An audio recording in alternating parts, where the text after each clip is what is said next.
the long, cold silence. Hey guys, welcome back. Go ahead and dim the lights, find your favorite blanket, and just settle in. Tonight we're going to spend a long, quiet time wandering through the frozen plains of the 1800s. We're talking about the American frontier, specifically those brutal winters that made everyone rethink their life choices. We're going to look at the Cowboys, who, for some reason, decided that staying outside in negative 40-degree weather with a bunch of moody cows was a solid career path. It's a story of bad luck, worse gear, and a whole lot of shivering. So, take a deep breath, relax, and let's float back to the late 19th century. The Great Dying and the Big Freeze. Before we get to the actual Cowboys, we have to talk about the weather, because in the 1880s, the weather wasn't just a topic of small talk, it was a personal insult. You see, the mid-1880s were a bit of a perfect storm of overconfidence and atmospheric spite. Investors from the East Coast and Britain had heard that the West was basically a giant free ATM made of grass. They poured money into cattle, thinking the cows would just take care of themselves, because of course nature is famously cooperative when there's a profit margin at stake. But then came the winter of 1886. It started out normally enough, which is usually how nature lures you into a false sense of security. The Cowboys, many of whom were basically teenagers with questionable impulse control, were out there on the open range. The open range was this romantic idea where fences didn't exist and cattle just drifted wherever they wanted, which is fine in July. It's slightly less fine when a prowler of a blizzard rolls in from Canada and decides to stay for 3 months. Let's look at the typical cowboy outfit of the time. We often think of them in those heavy, iconic duster coats, but in reality, many of these guys were wearing whatever they had. If you were lucky, you had a wool coat. If you weren't, you were layering 3 thin shirts and a prayer. The boots were the real tragedy. Cowboy boots are great for riding, but for walking through 2 feet of crusty snow, they were essentially leather ice skating shoes with no grip and 0 insulation. Your toes didn't just get cold, they staged a formal protest and then went numb. And then there were the line camps. Imagine a hut made of sod, literally dirt and grass, half buried in the ground to keep it from blowing away. This was the pinnacle of frontier luxury. 2 guys would be stationed in one of these dugouts for the entire winter. The interior design was usually early American damp. The smell was a delightful bouquet of wet wool, unwashed human, and wood smoke that refused to go up the chimney. They would sit there, eating sourdough biscuits and beans, waiting for the wind to stop screaming. It never really stopped. The Great Die-Up, as they called it, began in earnest when the crust formed on the snow. You see, cows aren't particularly bright, but they can usually nuzzle through soft snow to find grass. But when a warm spell melts the top layer and then it freezes solid into a sheet of ice, the cows just stand there. They look at the ice, they look at the cowboy, and they collectively decide to give up. The Cowboys had to watch as thousands of cattle simply drifted south, driven by the wind until they hit a fence. And since there were no gates, they just piled up there. It was a slow-motion disaster in a white landscape. Imagine being a cowboy in that moment. You're supposed to be managing the herd, but how do you manage 10,000 animals that are essentially frozen statues with a pulse? You don't. You just try to keep your own pulse going. You'd spend your days riding the line, which meant checking for breaks in the drift. Your horse's breath would turn to icicles on its muzzle. Your own eyelashes would freeze shut every time you blinked. It was less about the Virginian and more about how many layers of burlap can I wrap around my face before I can see. The snarky reality of the frontier was that these rugged individuals were often just employees of massive corporations who didn't even know what snow felt like. The ranch owners were sitting in leather chairs in Cheyenne or London, reading telegrams about minor losses, while the Cowboys were literally burning their furniture just to keep the dugout above freezing. As the winter of '86 deepened, the humor got darker. There's a story about a cowboy who found a frozen steer standing perfectly upright, frozen solid in mid-stride. He supposedly used it as a hitching post for a week. Whether that's true or just frontier cope, it tells you everything you need to know about the vibe. It was a world where the horizon disappeared, and the only way to tell the sky from the ground was which way the snow was hitting you in the eyes. Let's drift over to the diet of these frozen souls. You might think they'd be hunting fresh meat, but in a blizzard, even the deer have the sense to hide. So it was back to the holy trinity of cowboy cuisine: bacon, beans, and coffee. The coffee was less a beverage and more a hot, caffeinated mud. They'd boil it until it could probably dissolve a horseshoe. It was the only thing that kept the blood moving. If you ran out of coffee, you were basically a goner, emotionally speaking. The nights were the longest part. In a sod house, there is no sound except the wind and the occasional thump of a cow bumping against the wall, trying to find heat that wasn't there. The cowboys would tell stories, or more likely sit in a comfortable, icy silence, wondering why they hadn't stayed in school or taken that job at the dry goods store back in Ohio. The art of not freezing solid. As we moved deeper into the winter of 1886, the situation for our frontier friends went from uncomfortable to genuinely surreal. You have to understand that these cowboys were living in a world that was essentially a monochromatic void. When the whiteouts hit, there was no horizon, no sky, and no ground, just a swirling mass of ice crystals that felt like being sandblasted by a refrigerator. It was the kind of cold that didn't just chill your skin. It felt like it was trying to personally negotiate with your internal organs to stop working. Now let's talk about the horses. In the movies, the horse is the cowboy's best friend, a noble companion that shares his soul. In a frontier winter, the horse was more like a very large, shivering, four-legged heater that was also incredibly prone to panic. A cowboy's primary job shifted from herding cattle to simply keeping his string of horses alive. They would try to shield them in coulees, which are basically just shallow ravines, but the wind had a way of finding you no matter where you hid.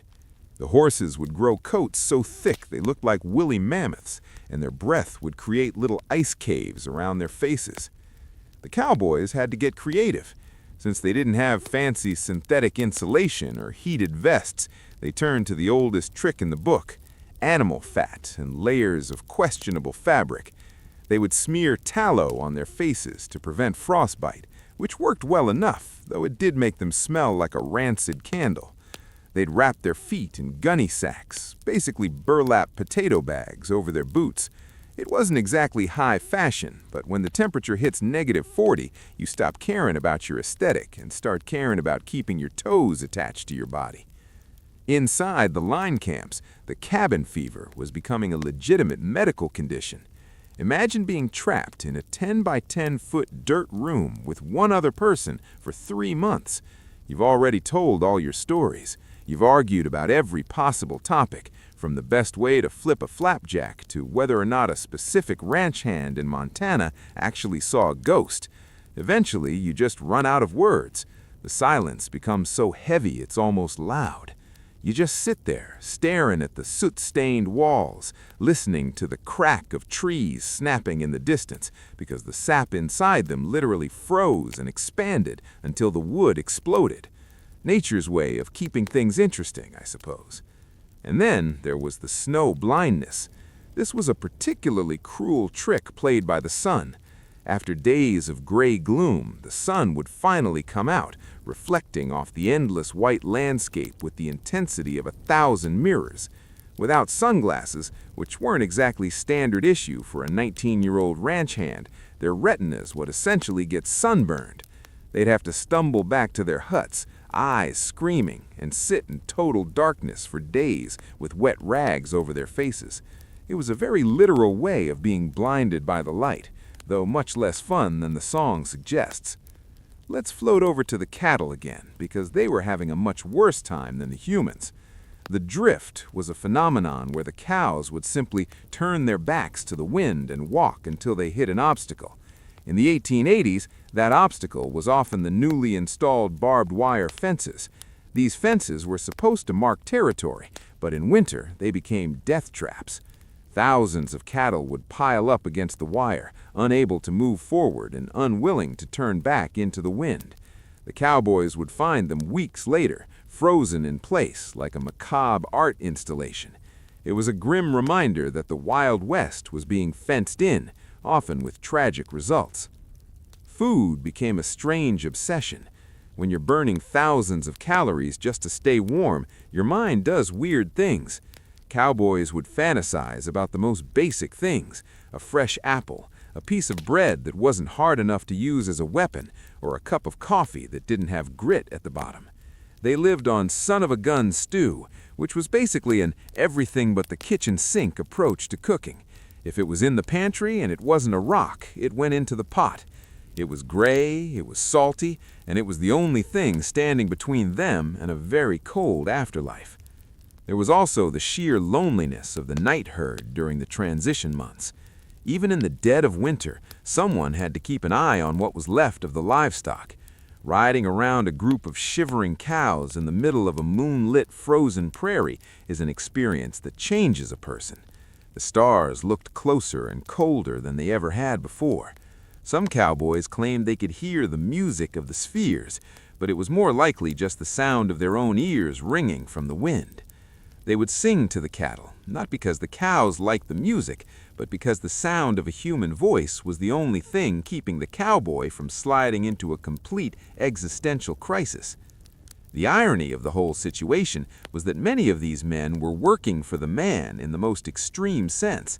They were risking life and limb for a few dollars a month so that a syndicate in Scotland could maybe see a 5% return on their investment. It was the birth of the corporate ranching era, and the cowboys were the disposable gears in the machine. They knew it too. You can hear it in the dry, sarcastic tone of the journals they left behind. They didn't see themselves as heroes. They saw themselves as fools who forgot to move to California. As the weeks bled into months, the firewood would run out. This was the real turning point. When there's no more wood, you start looking at the furniture. When the furniture is gone, you start looking at the buffalo chips, which is a polite frontier term for dried manure. It burns surprisingly well, actually, but the smell, well, let's just say it's an acquired scent. It's a very specific kind of desperation when you're huddling around a fire made of cow dung, trying to thaw out a frozen biscuit while a blizzard rattles the door. But through it all, there was a strange, quiet dignity to it. They didn't complain much, mostly because there was no one to listen. They just endured. They'd fix their gear with bits of wire and old leather, they'd patch their clothes with flour sacks, and they'd wait for the Chinook, that magical warm wind that would occasionally sweep down from the mountains and melt the snow in a single afternoon. The Chinook was the frontier's version of a miracle. One day you're in a frozen wasteland, and the next you can actually see the mud again. It was a sign that the world hadn't ended. It was just taking a very long, very cold nap. The ghostly silence and the thaw. Now, as we settle deeper into the winter of 1886, let's talk about the psychological landscape. Because when you're stuck in a sod house for weeks on end, the geography outside matters a lot less than the geography inside your own head. The frontier wasn't just a physical challenge, it was a sensory deprivation chamber. The world was white, the sky was gray, and the only sound was the wind, a constant low-frequency hum that eventually starts to sound like voices if you listen to it long enough. This was the Great Silence, and it did strange things to the human spirit. You see, the cowboys were mostly young men, some as young as 15 or 16, who had run away from home for adventure. And here they were, sitting in a hole in the ground, staring at a companion they had grown to despise simply because of the way he chewed his tobacco or whistled through his teeth. There are accounts of cowboys who didn't speak a single word to each other for over a month, not because they were angry, but because there was simply nothing left to say. When the environment is trying to kill you every time you open the door, small talk feels a bit redundant. Let's talk about frontier hygiene, or the total lack thereof. In a 1.5-hour monologue about history, we have to address the smell. Water was for drinking, not for washing. Melting enough snow to take a bath required a massive amount of firewood, which, as we discussed, was more valuable than gold. So these men lived in the same wool layers for 4 or 5 months. They became a sort of human ecosystem. Lice were so common they were nicknamed graybacks, and having them was just accepted as part of the winter experience. It's hard to feel like a legendary hero of the West when you're constantly scratching yourself with a piece of sharpened kindling. Then there was the medicine. If you got sick or injured in a line camp, your options were limited to whatever was in the medicine chest, which usually consisted of a bottle of whiskey, some turpentine, and perhaps some kerosene. If you had a toothache, you tied a string to it and slammed the door. If you had a fever, you drank the whiskey and hoped for the best. There's a particular irony in the fact that these men were often portrayed as rugged and healthy, when in reality they were mostly suffering from a cocktail of scurvy, chronic dehydration, and what we would now call extreme seasonal affective disorder. But the real tragedy wasn't just the health of the men, it was the slow realization that the industry they served was collapsing. As the snow drifted higher, covering the telegraph lines and the railroad tracks, the cowboys realized they were guarding a graveyard. They would ride out on the rare clear days and find hundreds of cattle frozen mid-step. Sometimes the animals would huddle together for warmth and simply freeze into one giant hairy mass of ice. It was a visual representation of the failure of big cattle. The beef bonanza had turned into a beef burial. The snarky side of history often forgets that these cowboys were actually quite sentimental about their horses. While the cattle were just walking gold to the owners, the horses were the only things the cowboys truly cared about. There are stories of men giving up their own meager blankets to cover a favorite pony, or sharing their last bit of grain with a horse that had carried them through a blizzard. It was a weird, lonely bond, two different species huddled together in a dirt room, both wondering why they weren't in Texas. Let's float over to the concept of the line. Riding the line meant patrolling the imaginary boundary of the ranch. In the winter, this was a suicide mission. You'd ride until your horse couldn't push through the drifts anymore, then you'd spend the night in a snow burrow if you couldn't make it back to camp. To keep from freezing, you'd have to stay awake all night, moving your fingers and toes constantly. If you fell asleep, there was a good chance you wouldn't wake up. It's a very quiet way to go. No drama, no music, just a gentle sliding into the dark. And then, just when it seemed like the world would be white forever, the Chinook would arrive. The Chinook is a warm, dry wind that comes off the Rocky Mountains. It can raise the temperature by 40 degrees in an hour. To a cowboy in 1887, the Chinook was the voice of God. You'd hear it before you felt it, a low roar in the distance. Suddenly the air would turn soft. The snow would begin to weep, turning into a slushy, muddy mess within hours.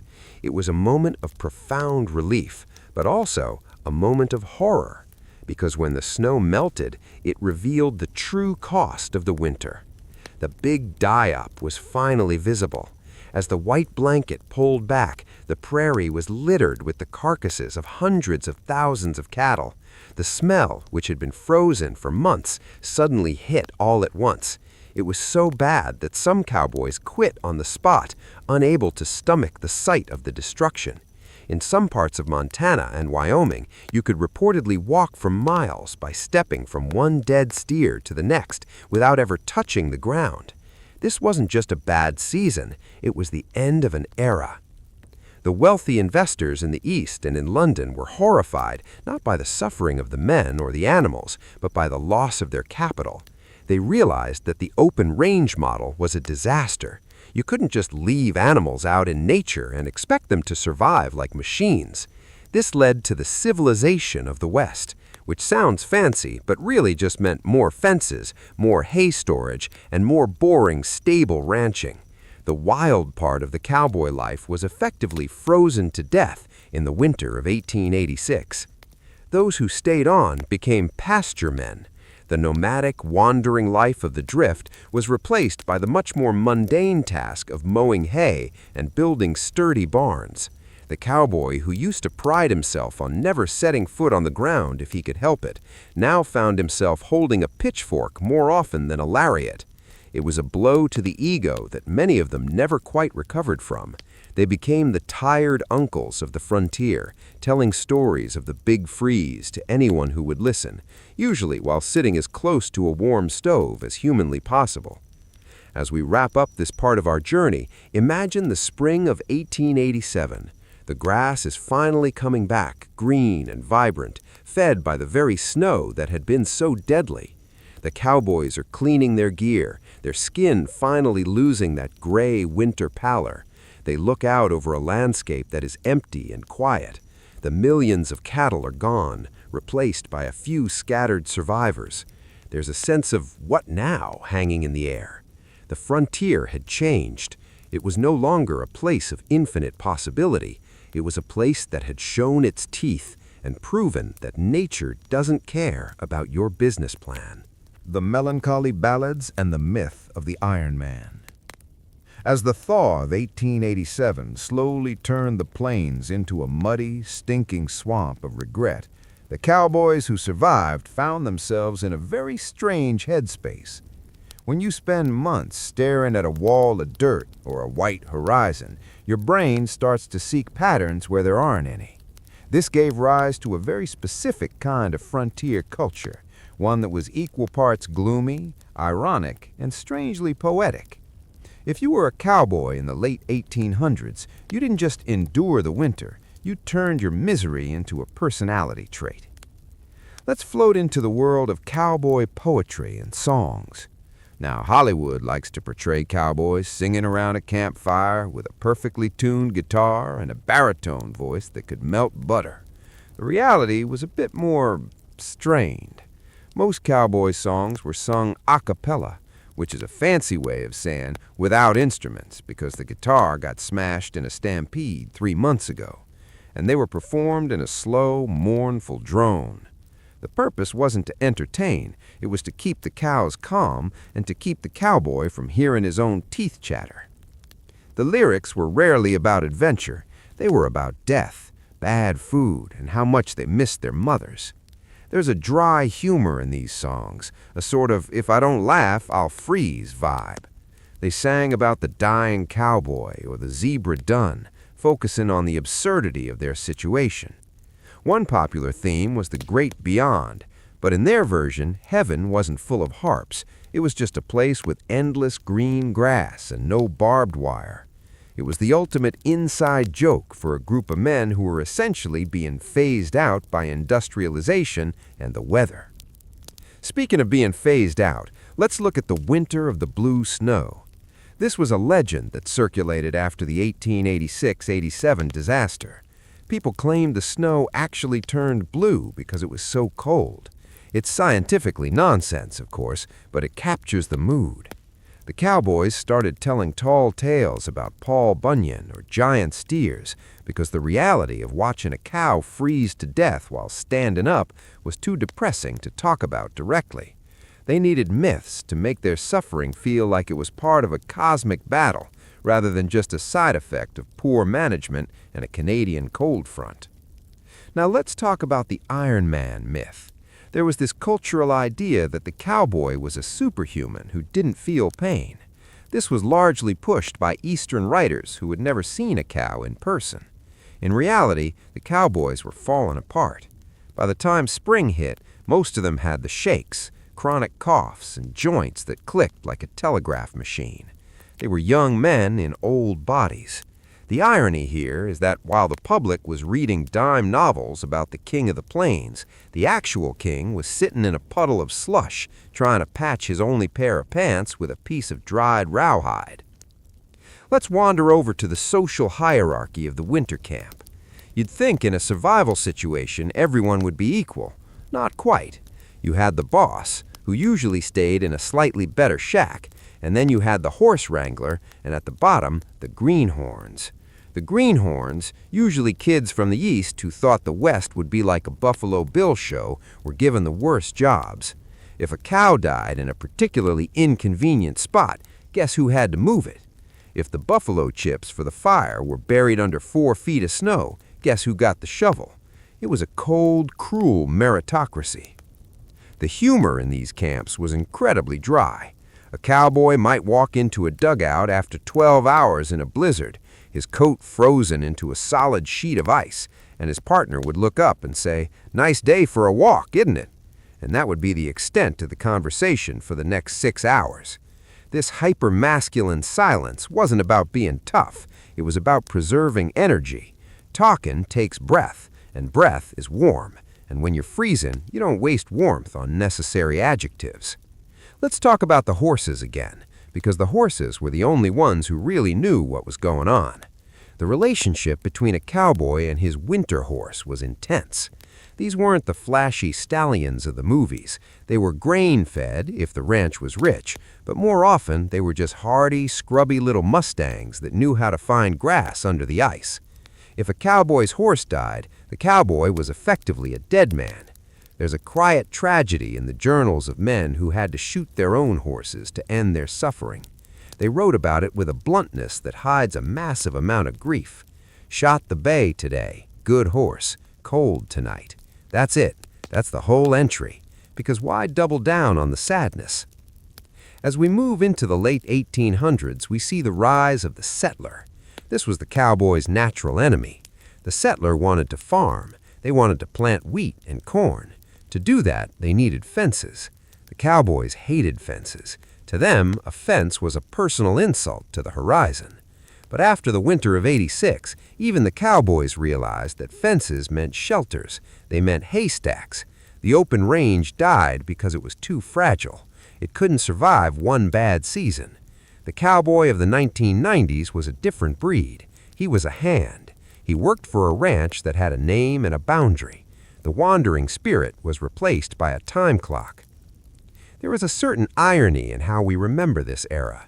We remember the shootouts and the saloons, but we don't remember the 3 months of sitting in a dark room smelling like wet wool and cow dung. We don't remember the great die-up as the moment the West was actually tamed.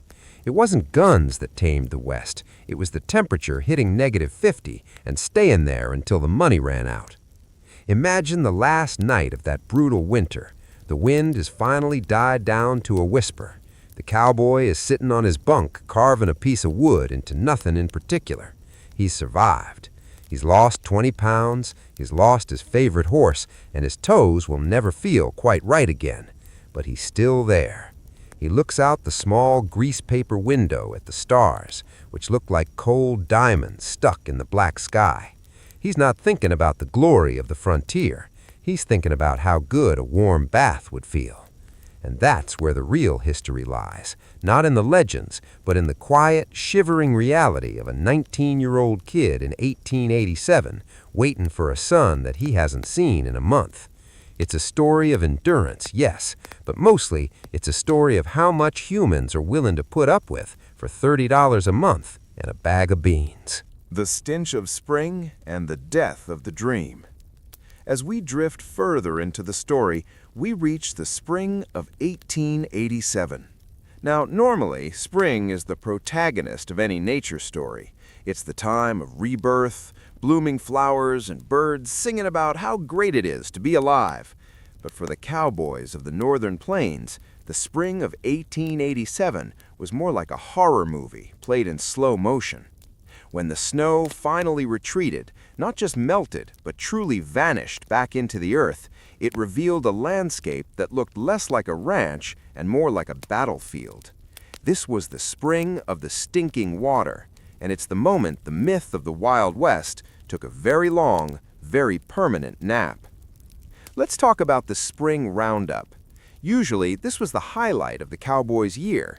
It was a time of competition, showing off your roping skills and seeing your friends from other outfits. But in 1887, the roundup was more like a funeral procession. The cowboys rode out across the newly greening grass, but they weren't looking for live cattle. They were looking for signs of life. and they didn't find many. In some regions, 90% of the herd had simply vanished into the snow. Those that were left were skaters, animals so thin and weak that they looked like skeletons covered in moth-eaten rugs. The snarky reality of the situation was that the big cattle investors were in a total panic. These were men who lived in mansions in Cheyenne or London, and they had spent the winter drinking brandy and looking at spreadsheets. When the telegrams started coming in with the actual numbers, they couldn't believe it. They blamed the Cowboys, they blamed the weather, and they probably blamed the cows for not being tough enough. Because, of course, it's much easier to blame a frozen steer for dying than it is to admit you overstocked the range by 300% for a quick buck. Imagine being one of those cowboys riding through the coulees. The smell was the first thing that hit you. It wasn't just the smell of decay, it was the smell of an entire industry rotting away. The creeks were choked with carcasses. The water was undrinkable. Every time the wind blew, it reminded you that the glory days were over. There's a famous sketch from this time by a young cowboy artist named Charlie Russell. It's called Waiting for a Chinook, and it depicts a lone skeletal steer standing in the snow while wolves circle nearby. It was the only report his boss needed to understand that the ranch was bankrupt. It's perhaps the most honest piece of art ever made about the West, mostly because it doesn't try to make the misery look heroic. The cowboys themselves were in a state of exhausted shock. They had spent months fighting to stay alive. For what? The herds they were supposed to protect were gone. Many of the smaller outfits just folded. The cowboys were given their final pay, if there was any money left, and told to move on. This led to a massive migration of displaced legends. You had these highly skilled horsemen suddenly wandering from town to town, looking for work as anything from bartenders to ditch diggers. The irony is palpable. The men who had conquered the frontier were now being outcompeted by the very fences they used to cut. Let's float over to the concept of the New West. After 1887, the rules changed. The open range was declared a failure. The era of the cattle kings was replaced by the era of the stock grower. This sounds more professional, and it was, but it was also significantly more boring. If you wanted to raise cattle now, you had to have a fence, you had to have a barn, you had to grow hay during the summer so your cows wouldn't starve in the winter. The cowboy was no longer a knight-errant of the plains. He was a farmhand on horseback. He spent more time with a pitchfork than a pistol. This transition was a bitter pill for many. There was a lot of old-timer grumbling in the saloons. You'd hear guys in their late 20s, who were considered old by frontier standards, complaining that the country was getting too crowded because they could see the smoke from a neighbor's chimney 5 miles away. They missed the days when you could ride for a week without seeing a soul. But the winter had proven that infinite space also meant infinite ways to die alone. The safety of the fence was a trade-off they had to accept, even if they hated the way it looked on the horizon. And then there were the wolfers. With so many dead cattle on the range, the wolf and coyote population exploded. It was a buffet for predators. The ranchers, in their infinite wisdom, decided the solution was more violence. They hired men to hunt and poison the wolves. This created another strange, lonely profession on the frontier. The wolfer was even more isolated than the cowboy. He lived in the shadows of the hills, surrounded by traps and poison, a grim shadow of the noble scout archetype. It was a messy, ugly business that further stripped the romance away from the landscape. Let's talk about the psychological thaw. As the weather warmed, the line camps were abandoned. These sod houses, which had been the site of so much quiet desperation, were left to melt back into the prairie. If you go out to the plains today, you can still find the depressions in the ground where these huts once stood. They're like scars on the earth. They represent a time when humans tried to live in harmony with a landscape that was actively trying to delete them. There's something deeply humbling about a house made of dirt returning to dirt.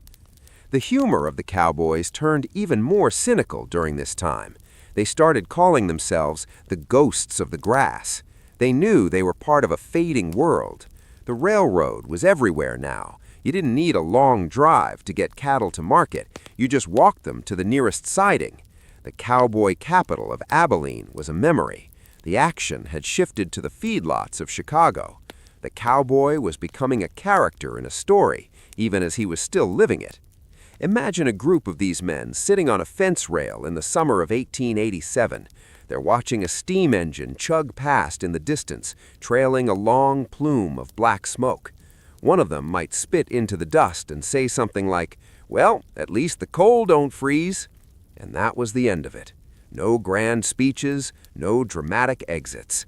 Just a quiet acknowledgement that the world had moved on, while they were busy trying not to lose their fingers to frostbite. As we end this part of our monologue, think about the silence of the plains after the great die-up. It wasn't the scary, cold silence of the winter. It was a different kind of quiet.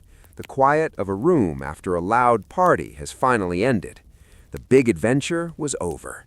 The frontier was closed, at least according to the Census Bureau. But for the cowboys who remained, life went on. They learned to mend fences, they learned to stack hay, and they never, ever took a warm stove for granted again. The neon sunset and the invention of the hero. As we drift into the final decade of the 1800s, something very peculiar began to happen. The cowboys, who had barely survived the big die-up, were still shaking the dust and frost off their coats, but the rest of the world was starting to look at them through a very thick lens of nostalgia. It's one of history's funniest ironies. At the exact moment the cowboy's way of life became a mundane job involving haystacks and fence repairs, the public decided he was a mystical warrior of the plains. We're going to float through this transition tonight, the moment when the shivering, lice-ridden reality was packaged, polished, and sold back to the world as the Wild West. Let's talk about the Wild West shows. While the actual cowboys were busy trying to figure out how to pay for a new pair of boots that didn't leak, men like Buffalo Bill Cody were hiring the most authentic-looking survivors to perform in giant arenas. Imagine being a guy who spent the winter of '86 eating leather to survive, and now you're being paid to ride in a circle in London or New York while people cheer. The cognitive dissonance must have been staggering. You went from being a disposable laborer to a living legend, all while wearing a costume that was much cleaner than anything you ever wore on the actual range. The snarky side of this is that the costume we now associate with cowboys, the massive hats, the fringed leather, the shiny spurs, was largely an invention of this era. On the real frontier, a massive hat was just a giant sail that the wind would rip off your head during a blizzard. Real cowboys wore whatever they could get their hands on, which often included old military tunics or hand-me-down wool coats from the East.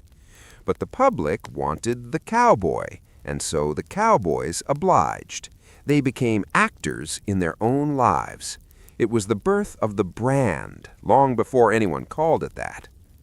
Now, let's look at the last of the breed. By the 1890s, the frontier was technically closed.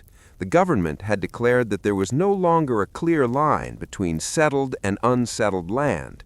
For the cowboys who were still working the northern ranges, this felt like a personal insult. They were still there, still dealing with the mud and the moody cows, but the world was talking about them in the past tense. It's a very strange feeling to be a historical relic while you're still trying to get your horse to move through a slushy creek. The humor in the bunkhouses turned even more self-deprecating. There are stories of cowboys reading dime novels about themselves. Imagine sitting in a drafty shack, your feet still tingling from old frostbite, reading a story about a fearless rider of the purple sage who never gets cold, never gets hungry, and always has a perfectly groomed mustache. They would pass these books around, laughing until they coughed, because the distance between the fiction and the friction of their lives was so vast. They knew the truth. The West wasn't won by a six-shooter. It was survived by a man who knew how to wrap his feet in burlap. Let's float over to the technological shifts that really ended the era. It wasn't just the fences, it was the windmill. Before the windmill, cattle had to be near a river or a creek, which made them vulnerable when those water sources froze solid. But with the windmill, you could pump water from deep underground. This meant you could keep cattle in smaller, managed pastures. It was a victory for engineering, but a death blow to the drift. The cowboy's job changed from finding the herd to greasing the windmill gears. It's hard to look heroic while you're holding an oil can and standing on a rickety wooden tower in a crosswind. And then there was the refrigerated rail car. This is one of those boring historical facts that actually changed everything. Before refrigeration, you had to ship live cows to the east. After refrigeration, you could slaughter them in the west and ship the meat. This meant the long drive was officially a zombie. It was dead, but it didn't know it yet. The cowboy was no longer a traveler, he was a local employee. He stayed on one piece of land, lived in one bunkhouse, and probably knew the name of every fence post on the property. As the 1800s turned into the 1900s, the survivors of the Great Die-Up became the elders of the community. They were the ones who could tell you which coulees flooded in the spring and which ridges caught the most snow. They were respected, but they were also seen as dinosaurs. The younger generation of ranch hands had it easy. They had heated bunkhouses, better boots, and actual hay to feed the cows.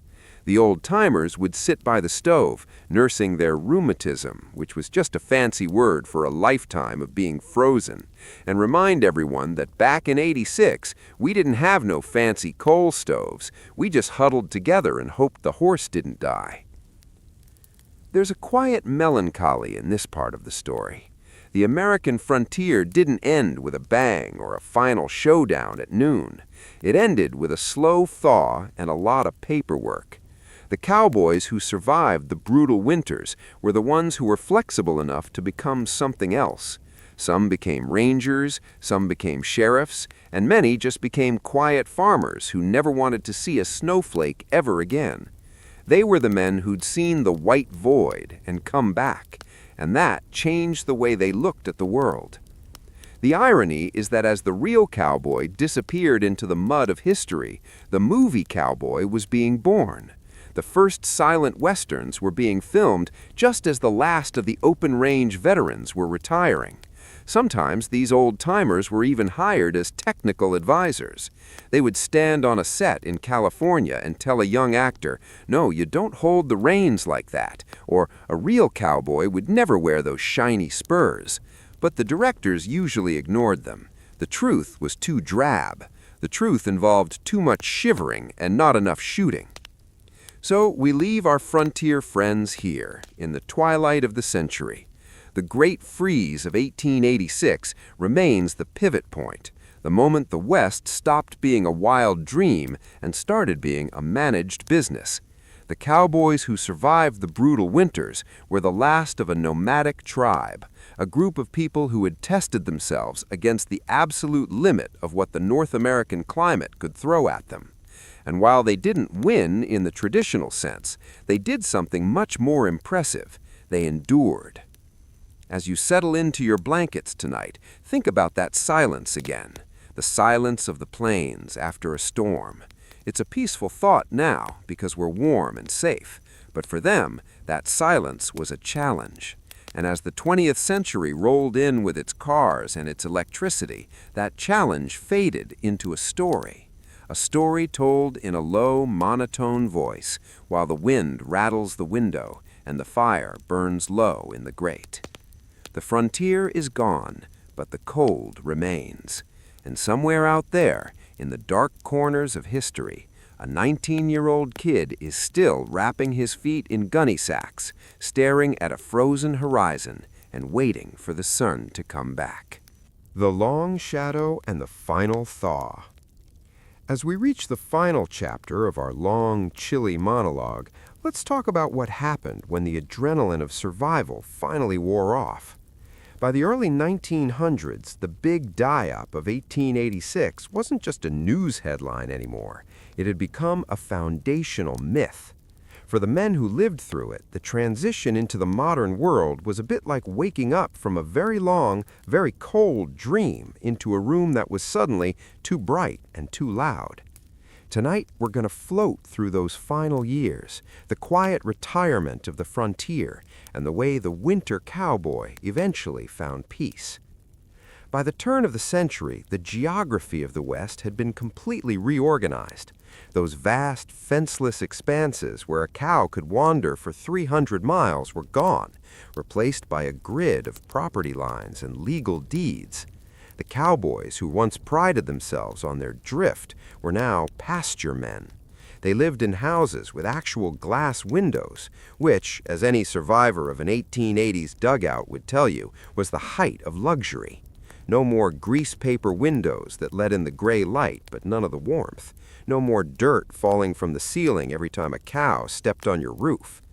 But even as their lives got easier, the winter of '86 remained the yardstick by which everything else was measured.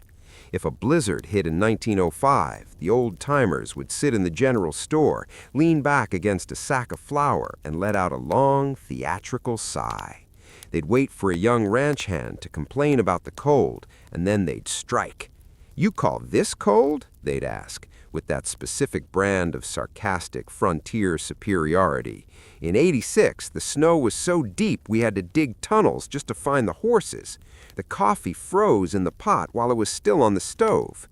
It was their badge of honor, the fact that they had seen nature at its most unhinged and had refused to blink. Let's talk about the ghost ranches. As the cattle industry consolidated, many of the smaller outposts and line camps were simply abandoned. These little sod huts and timber shacks became part of the landscape again. If you were a traveler in 1910, you might stumble upon one of these ruins.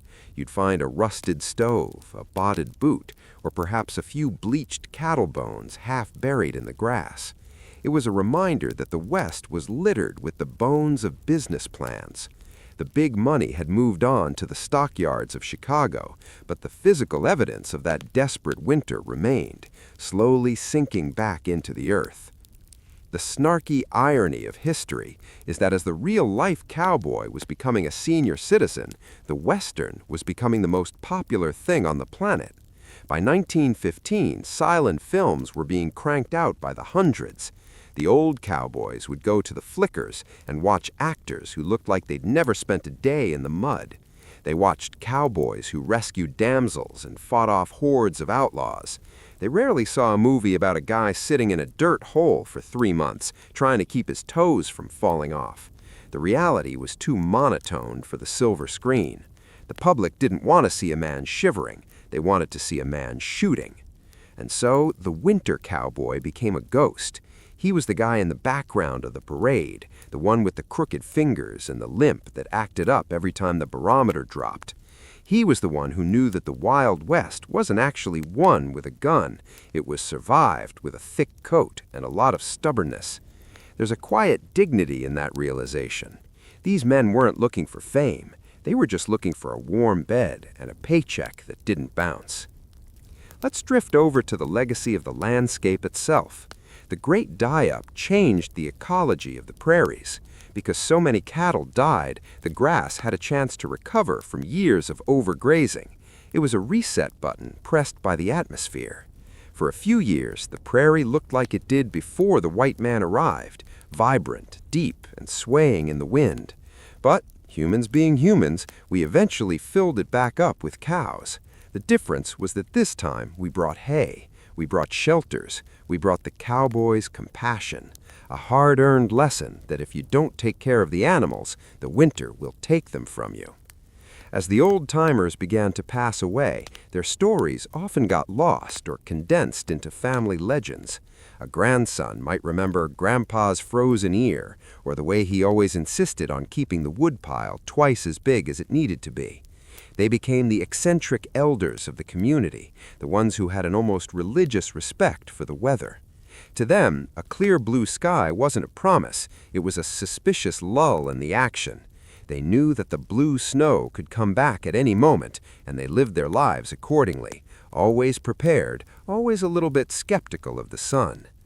In the final analysis, the story of the 1800s frontier winter isn't a story of conquering nature. It's a story of negotiating with it. The Cowboys were the negotiators. They were the ones on the front lines of the climate, the ones who felt the wind through their ribs and the ice in their veins. They were the bridge between the wild, untamed land and the fenced-in, orderly world we live in today. They were the last people to truly know what it felt like to be completely alone in a frozen void. Imagine the very last survivor of the 1886 winter. He's an old man now, sitting on a porch in 1930. He can hear a radio playing in the house behind him. He can see a Ford Model T chugging down the dirt road where he once rode a Mustang. The world is unrecognizable. But as the sun begins to set and the evening chill starts to creep in, he reaches for a heavy wool blanket.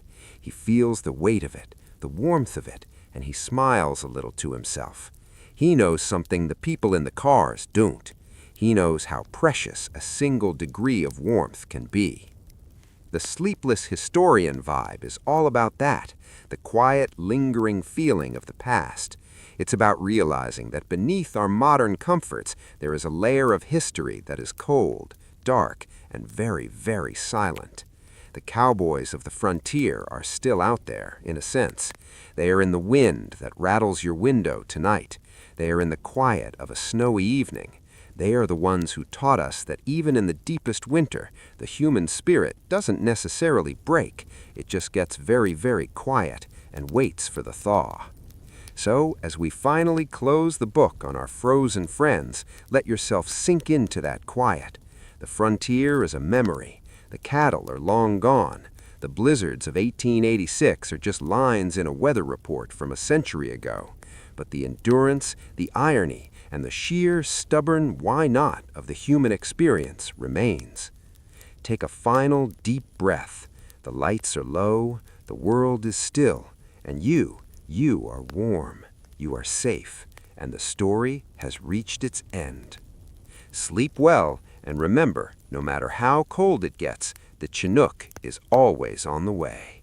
The architecture of survival and the final echo. As we drift into the final hour of our journey, we find ourselves looking at the physical reminders of that frozen era. You see, history isn't just made of dates and names. It's made of wood, stone, and the way we build our shelters. After the winter of 1886, the American West literally changed its shape. The frontier style of building, which had been a bit optimistic and frankly quite flimsy, was replaced by an architecture of paranoia. People started building houses with thicker walls, deeper cellars, and windows that faced away from the prevailing northern winds. Every house became a fortress against the great white silence. Let's float over to the ghost towns that still dot the high plains of Montana and Wyoming. If you walk through them today, you'll notice that the oldest buildings, the ones built before the Big Freeze, often look like they were designed for a different planet. They had high ceilings and thin walls, as if the settlers really believed the propaganda that the climate was mild and health-giving. But the buildings from 1888 and beyond, they are low-slung, they're heavy, they look like they're bracing for a punch. They are the physical manifestation of a collective trauma. The cowboys and settlers had learned that the sun was a fair-weather friend, but the wind was a permanent resident. The snarky reality of frontier law also took a turn after the big die-up. Before the freeze, cattle rustling was seen as a crime against a person's property. After the freeze, when every single cow was the difference between a rancher's survival and bankruptcy, rustling became a capital offense in the eyes of the community. The Johnson County War and other range conflicts were fueled by the desperation that the winter of '86 had carved into the hearts of the people. There was no room for mercy when the margin for error was negative 40 degrees. The law became as cold as the landscape. It's an ironic twist. The Wild West actually became more violent because people were trying to make it more secure. And then there's the Cowboy Code. We often think of this as a set of rules about honor and gunfights, but in the late 1800s, it was mostly about hospitality. If a traveler showed up at your dugout in the middle of a blizzard, you had to let them in. You didn't ask questions. You didn't ask for money. You shared your beans and your floor space because you knew that tomorrow you might be the one knocking on a stranger's door with ice in your beard. This radical hospitality was a survival mechanism. It was the only thing that kept the frontier from becoming a graveyard of isolated souls. Let's talk about the animals again, specifically the lead steer. After the disaster, ranchers began to value intelligence over sheer numbers. They realized that a herd needed a leader, an animal that knew where the sheltered canyons were, an animal that wouldn't just drift into a fence and give up. These lead steers became local celebrities.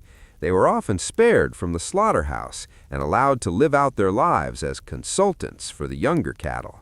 It was a weird, begrudging respect that the cowboys had for any creature, human or animal, that had the wit to survive the big die-up.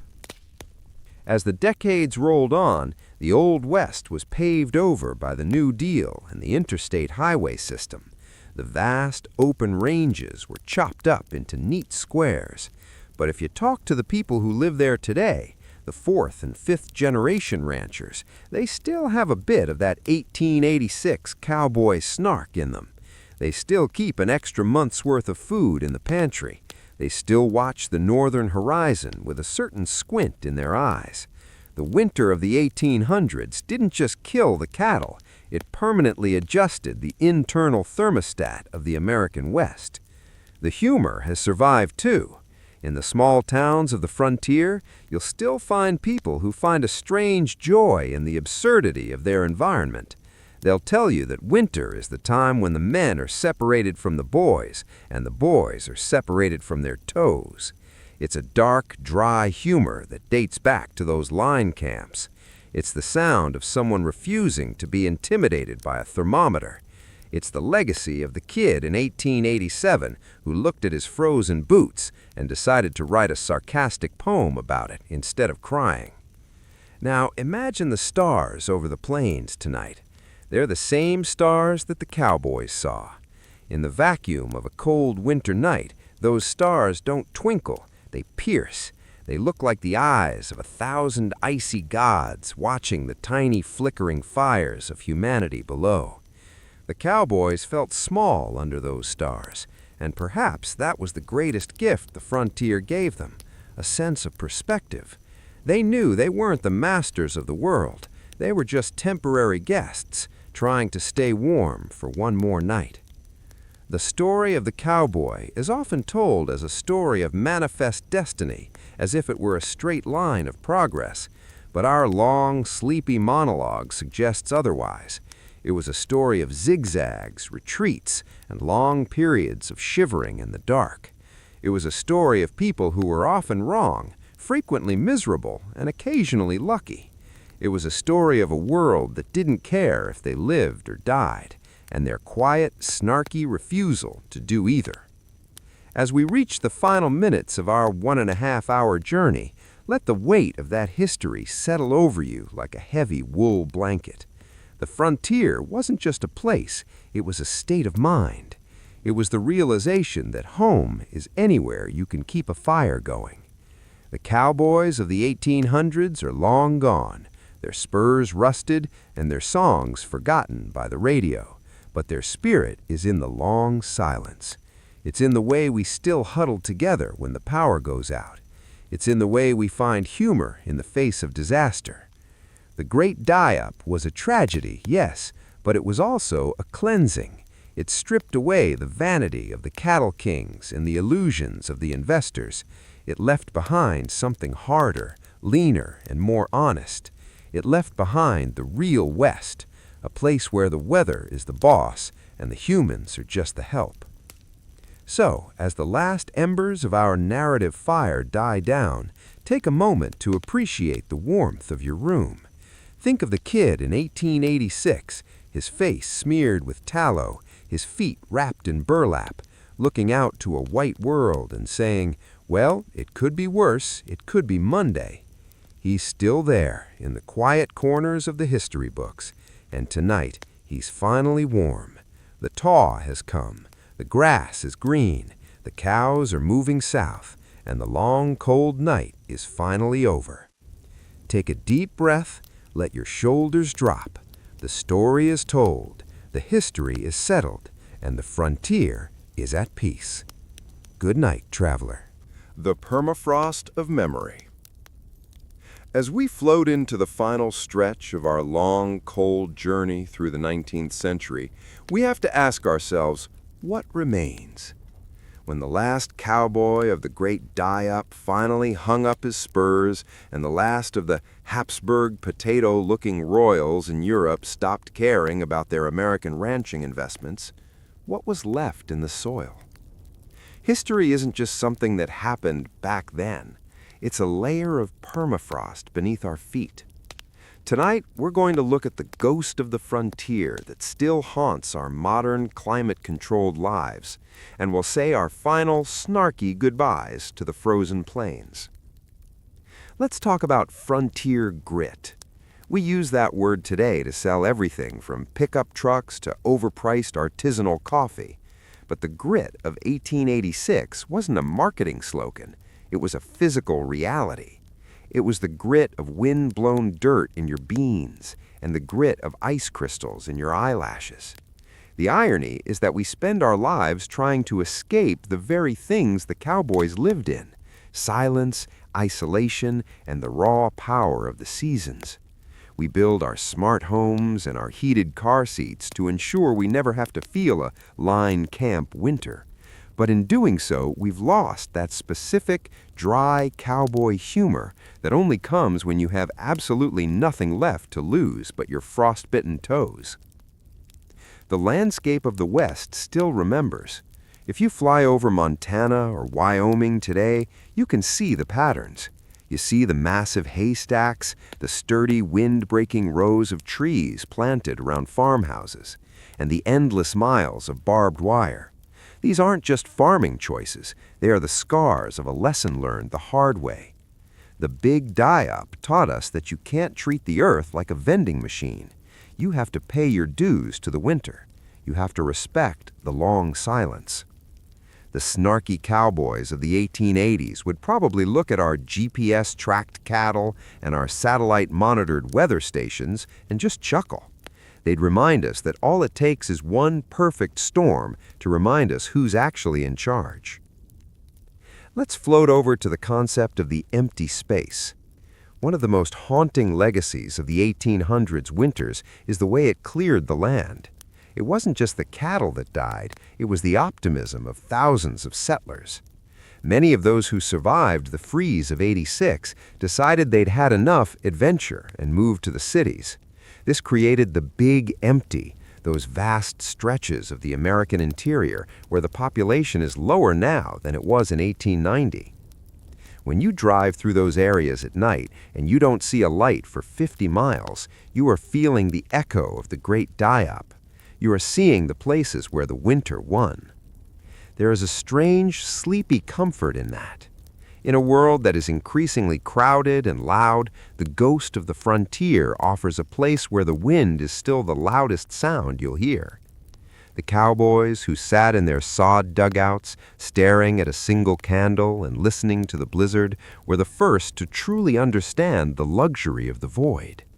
They knew that when the world is stripped down to just you, a horse, and a sack of flour, life becomes very simple and very clear. It's a terrifying clarity, but there's a beauty in it too. A beauty that doesn't need to be handsome like a royal prince, but handsome like a well-made leather glove. Think about the cowboy songs one last time. They aren't just music, they are oral history. When we hear a recording of an old ranch hand singing about the streets of Laredo, we aren't just hearing a melody, we are hearing the breath of a man whose lungs were scorched by negative 40-degree air. We are hearing the rhythm of a horse walking through crusty snow. The songs are the black boxes of the frontier, recording the final moments before the open range was fenced in forever. They tell us that even in the darkest, coldest nights, humans will always try to turn their suffering into a rhyme. The sleepless historian vibe is about finding the humanity in the tragedy. It's about realizing that the Cowboys of 1886 weren't monuments. They were just kids. They were teenagers who liked to play cards, who missed their sisters, and who thought they were invincible until the first snowflake hit the back of their necks. We shouldn't look at them as statues in a museum. We should look at them as our slightly snarky ancestors who had a very, very bad year and somehow managed to keep their sense of humor about it. As the final minutes of our 1.5-hour monologue tick away, imagine the sun finally rising over the plains in April of 1887. The air is warm, the mud is deep. The cowboy we've been following, let's call him Slim because they were all called Slim back then, is sitting on a fence rail. He's drinking a cup of coffee that actually tastes like coffee, not boiled dirt. He looks out over the empty hills. He's lost everything. His cattle are dead, his boss is bankrupt, and his boots are held together with string. But he looks at the sun, feels the warmth on his face, and thinks, well, I guess I'll stay. That "I guess I'll stay" is the true spirit of the frontier. It's not the gunfights, it's not the gold rushes, it's the stubborn refusal to leave when things get cold. It's the decision to plant another crop, to buy another horse, and to wait for another spring. It's a quiet, monotone kind of bravery. It's the bravery of the long haul. So, as you finally drift off to sleep, let the image of the frozen prairie fade away. Let the sound of the winter wind be replaced by the rhythmic breathing of your own rest. You are part of a long line of survivors. You are the descendants of people who knew how to find warmth in a dirt room and humor in a blizzard. The cold of the 1800s is just a story now, a long, rambling, sleepy story that has reached its final punctuation mark. The frontier is closed, the cattle are home, the fire is just a glow in the hearth, the history books are being tucked away on the shelf, and you are perfectly, wonderfully, blissfully warm. Good night, Slim. Good night, Frontier. And good night to the long, white silence of 1886. Sleep well. The Chinook has arrived.